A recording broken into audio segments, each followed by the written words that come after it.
Pagué cada paso de nuestro matrimonio creyendo que construía un futuro, hasta que descubrí que mi esposa llevaba una doble vida. El divorcio no solo fue inevitable, fue completamente arrasador para ella. Si alguien me hubiera preguntado, hasta hace poco, si confiaba en mi esposa, habría respondido sin dudar que sí. No porque creyera que nuestro matrimonio era perfecto, sino porque jamás vi señales claras de traición. Lo que había, eso lo entiendo ahora, era comodidad, rutina, silencios largos disfrazados de estabilidad. Llevábamos 11 años casados, sin hijos, por decisión mutua. Ella siempre decía que no era el momento, que quería vivir primero. Yo respeté eso. Teníamos una buena vida, al menos en lo material. Casa a mi nombre, inversiones, cuentas separadas desde el inicio y un acuerdo prenupcial que muchos consideraron exagerado cuando lo firmamos. Para mí siempre fue simple previsión. Yo crecí viendo cómo los divorcios destruían familias. No quería improvisar nada. Ella nunca se quejó del acuerdo. Al contrario, decía que le daba seguridad, que demostraba que ambos éramos adultos responsables. Hoy sé que solo lo veía como algo que nunca se activaría. El problema empezó de forma sutil. Salidas más frecuentes con amigas del trabajo. Viajes cortos de fin de semana que antes no existían. Cambios de humor. Nada explosivo. Nada que justificara una acusación directa. Y ese fue su mayor error, subestimarme. Una noche volvió tarde. Demasiado tarde. Dijo que el teléfono se había quedado sin batería. No discutí. No levanté la voz. Le ofrecí agua y me fui a dormir. Esa fue la primera vez que decidí observar en lugar de confrontar. A partir de ahí, empecé a notar patrones. No revisé su teléfono. No la seguí. Hice algo mejor, presté atención a lo que ella creía invisible. Horarios, gastos, cambios en su discurso, excusas que se repetían con palabras distintas. Yo trabajo en un rubro donde documentar todo es una costumbre. Así que empecé a hacerlo sin emoción. Una nota privada, fechas, lugares, nada más. El punto de quiebre llegó cuando me dijo que necesitaba algún tiempo. No una separación, no un divorcio, un tiempo. Ese limbo donde uno espera y el otro hace lo que quiere sin consecuencias inmediatas. No es por nadie más, dijo. Es por mí, asentí. Le dije que lo entendía, que podía quedarse en la casa mientras pensaba. Fue en ese momento cuando dejó de cuidarse. Las ausencias se hicieron más largas, los gastos más evidentes. Un cargo en una ciudad distinta a la nuestra. Un hotel, 2 noches, todo cargado a una tarjeta que yo había pagado, pero que estaba a su nombre como adicional. Error mío, pensé entonces. Lección aprendida después. No la enfrenté. Llamé a mi abogado. Creo que mi esposa es infiel, le dije. Y quiero manejar esto sin perder el control. Me pidió exactamente lo que esperaba: calma, documentación, 0 confrontaciones innecesarias. Si actúas ahora desde la emoción, pierdes ventaja, me dijo. Si esperas y preparas el terreno, no. No tardó mucho en confirmarse lo evidente. Una noche, mientras ella se duchaba, dejó su laptop abierta. No fui a buscar nada. El correo ya estaba ahí. Reservas. Confirmaciones. Un nombre masculino repetido. No lo conocía. No importaba. Cerré la laptop. Me senté en el sofá. No sentí rabia. Sentí algo peor para ella, claridad. A la mañana siguiente, actué como siempre. Le preparé café. Le pregunté cómo había dormido. Me sonrió. Esa sonrisa fue el último acto de normalidad que tuvimos. Ese mismo día hice 3 cosas fundamentales. Primero, cancelé todas las tarjetas adicionales. Segundo, moví activos a cuentas protegidas bajo el marco legal permitido. Tercero, pedí una auditoría privada de gastos del último año. Todo legal, todo documentado. Ella no notó nada al principio. Seguía convencida de que tenía el control emocional, de que yo estaba esperando, de que, si algo salía mal, siempre podía victimizarse. No entendía que el matrimonio ya había terminado para mí. Solo faltaba formalizarlo. 2 semanas después, cometió el error final. Me pidió dinero. Estoy un poco ajustada este mes, dijo. Nada grave. La miré. Sonreí apenas. No respondí. Ya no. Se quedó en silencio. ¿Cómo que no?, preguntó. ¿Cómo que no?, repetí.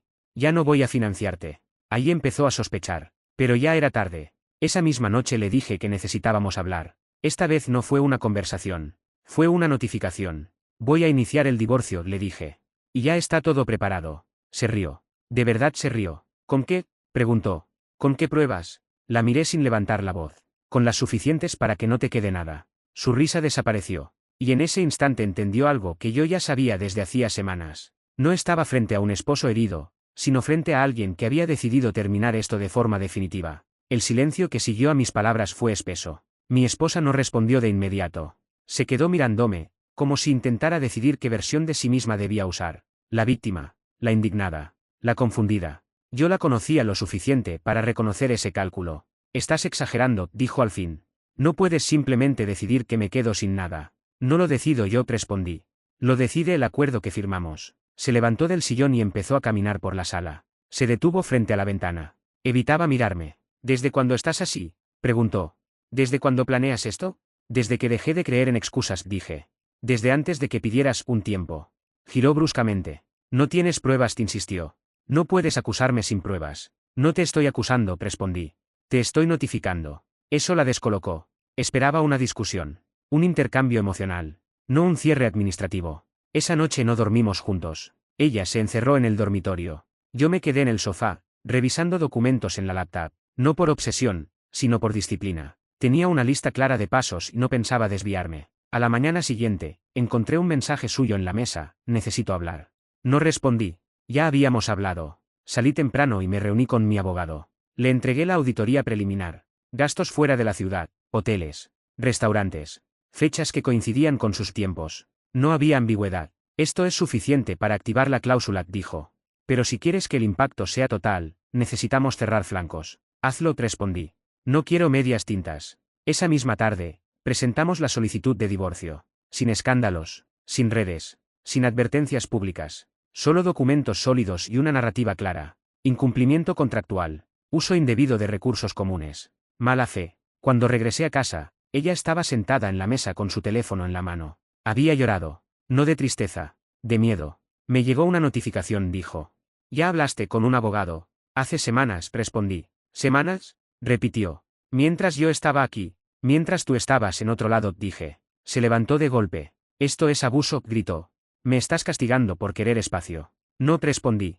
Te estoy responsabilizando por tus decisiones. Intentó acercarse. Bajó la voz. Cambió el tono. Podemos arreglarlo, dijo. Puedo cortar todo. Lo que sea que creas que pasó. No me interesa lo que cortes ahora, respondí. Me interesa lo que ya hiciste. Fue entonces cuando intentó la última carta emocional. Yo dejé mi carrera por ti, dijo. Construí esta vida contigo. Construiste esta vida conmigo, respondí. Y decidiste usarla para otra cosa. No gritó más. Se sentó. Se quedó mirando la mesa. Por primera vez entendió que no había negociación emocional posible. Durante los días siguientes, intentó moverse rápido. Llamadas a familiares. Mensajes a amigos en común. Historias veígas sobre hombres fríos y matrimonios que se vuelven contratos. Yo no reaccioné. Mi abogado me llamó con una actualización. Su abogada está pidiendo una medida provisional de manutención, me dijo. Alegan dependencia económica. ¿Y? Pregunté. El acuerdo lo impide, respondió. Y los gastos documentados juegan en su contra. Sonreí apenas. No por satisfacción, sino por previsibilidad. Ella empezó a perder aliados. No porque yo los convenciera, sino porque su relato no cerraba. Demasiadas lagunas. Demasiadas contradicciones. Cuando alguien habla de control, pero vive de los recursos que critica, la narrativa se cae sola. Una noche volvió tarde. Muy tarde. Olía a alcohol. Me miró con rabia. ¿Estás contento ahora?, me preguntó. ¿Te sientes poderoso? Me siento en paz, respondí. Y eso es suficiente. Intentó insultarme. No respondí. Intentó provocarme. No caí. Cada reacción que evitaba era una ventaja que conservaba. Días después, llegó la audiencia preliminar. Ella fue con su abogada. Yo con la mía. El juez fue directo. Revisó el acuerdo. Escuchó los argumentos. Pidió claridad. ¿Niega usted los encuentros?, le preguntó a ella. No fueron lo que él dice, respondió. Fueron conversaciones. Nada más. ¿Y los gastos?, preguntó el juez. Silencio. ¿Los hoteles?, insistió. Más silencio. El juez tomó nota. La medida provisional de manutención queda denegada, dijo. Se mantiene la separación patrimonial. Ella se desmoronó. No lloró. Se quedó rígida. La abogada le susurró algo. No importaba. Al salir, intentó hablar conmigo. No tienes por qué hacer esto tan cruel, dijo. La miré por última vez con algo parecido a compasión. La crueldad fue engañar creyendo que no habría consecuencias, respondí. Yo solo las estoy aplicando. Sabía que el conflicto principal estaba inclinado a mi favor. Legalmente. Estratégicamente. Pero también sabía algo más, que ella no iba a rendirse sin intentar destruir lo que pudiera. Y yo ya estaba preparado para eso. El verdadero golpe no llegó en la audiencia preliminar. Llegó después, cuando ella creyó que todavía tenía margen para maniobrar. Durante la semana siguiente, su estrategia cambió. Dejó de intentar conmoverme y pasó a intentar confundir el proceso. Su abogada presentó escritos solicitando revisiones de inventario, alegando que ciertos bienes habían sido adquiridos durante el matrimonio y, por tanto, debían dividirse. Era una jugada previsible, pero mal calculada. Mi abogado me llamó apenas recibió la notificación. Quieren abrir el inventario completo, dijo. Pero eso juega a nuestro favor. ¿Por qué? Pregunté. Porque todo lo que tú adquiriste durante el matrimonio está protegido por la cláusula de origen de fondos, respondió. Y porque ella firmó renuncias específicas que ahora no puede desconocer. Nos reunimos esa misma tarde. Revisamos cada bien, cada cuenta, cada inversión. No había improvisación. La casa estaba a mi nombre desde antes del matrimonio. Las inversiones tenían trazabilidad clara. Las cuentas estaban separadas. Incluso los bienes adquiridos durante el matrimonio estaban respaldados por documentos que acreditaban que provenían de ingresos exclusivamente míos. Ella apostó a que no llevarías esto hasta el final, dijo mi abogado. Apostó mal. La siguiente audiencia fue decisiva. Ella llegó distinta, más rígida, menos segura. Ya no había teatralidad, solo ansiedad. El juez pidió el inventario completo. Mi abogado presentó la documentación. Su abogada intentó objetar. El juez pidió fundamentos. No los hubo. Según el acuerdo prenupcial, dijo el juez, y la documentación presentada, no existe masa patrimonial Davisabal. Ella se llevó una mano a la boca. Eso no puede ser, dijo. Viví ahí. Contribuí. Contribuyó como cónyuge, respondió el juez. No como propietaria. Intentaron una última carta, alegar dependencia económica prolongada. Mi abogado se levantó con calma. La señora cuenta con formación profesional, historial laboral intermitente por decisión propia y gastos documentados incompatibles con un estado de vulnerabilidad, dijo. Además, los encuentros extramaritales financiados con recursos comunes activan la pérdida de cualquier beneficio compensatorio. El juez asintió. Así consta en el acuerdo, dijo. Y así se aplicará. La resolución fue clara, fría, técnica. Ella no recibiría compensación. No habría manutención.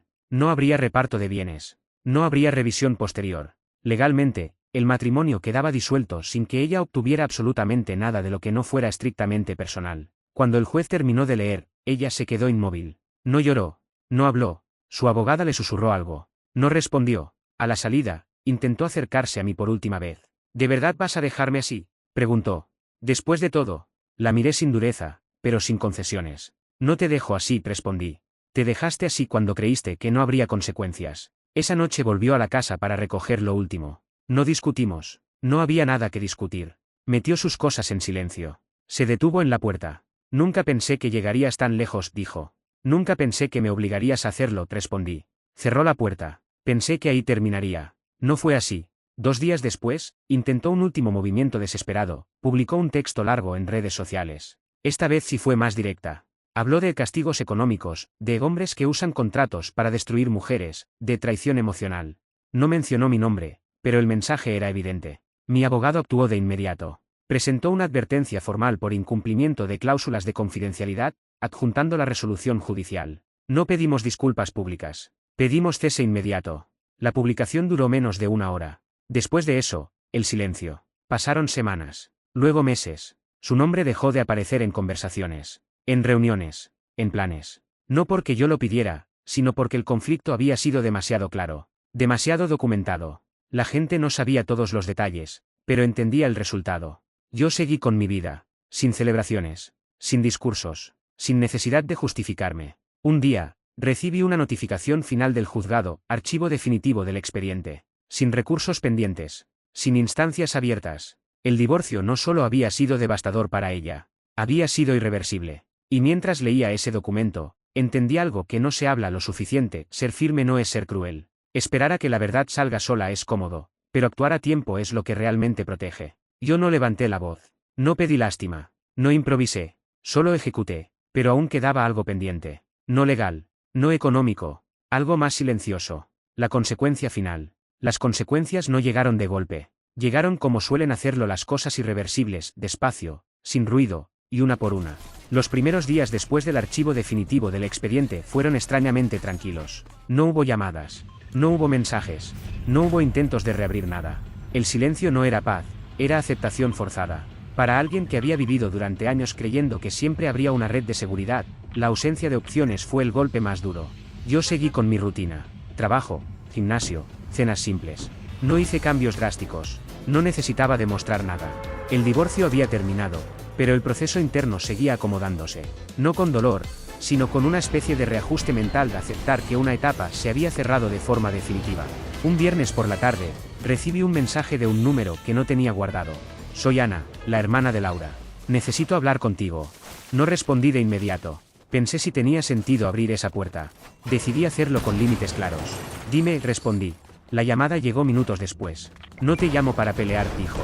Te llamo porque ella está mal. No sentí satisfacción. Tampoco culpa. Sentí distancia. Lo siento, respondí. Pero no hay nada que pueda hacer.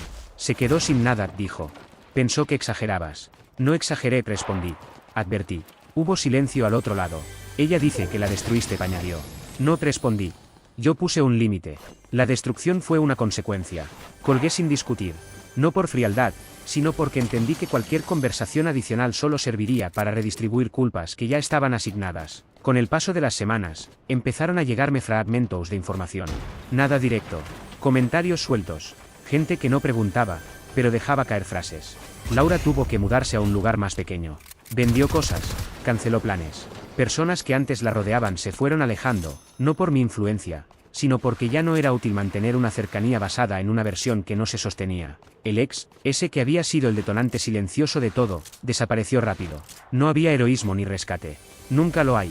La gente que entra en una relación desde la traición rara vez se queda para asumir consecuencias. Un día, mientras salía de una reunión, me crucé con un antiguo amigo en común. Me miró con incomodidad. Esto se fue de las manos, dijo. No, respondí. Esto llegó a donde tenía que llegar. No hablamos más del tema.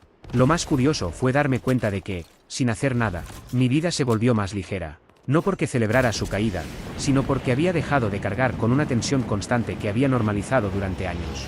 No más explicaciones. No más sospechas. No más silencios incómodos disfrazados de paz. Un mes después, recibí el último mensaje de ella. No era así como imaginé que terminaría todo. Lo leí una sola vez.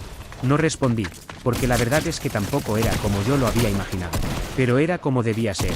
Cerré el chat, eliminé el contacto. No por rense, sino por coherencia. No puedes cerrar una puerta si sigues mirándola. Tiempo después, ordenando papeles, encontré una copia del acuerdo prenupcial. Lo miré con otros ojos, no como un documento frío, sino como una herramienta que había cumplido exactamente su función. No castigar, proteger. Poner límites donde la confianza había sido traicionada.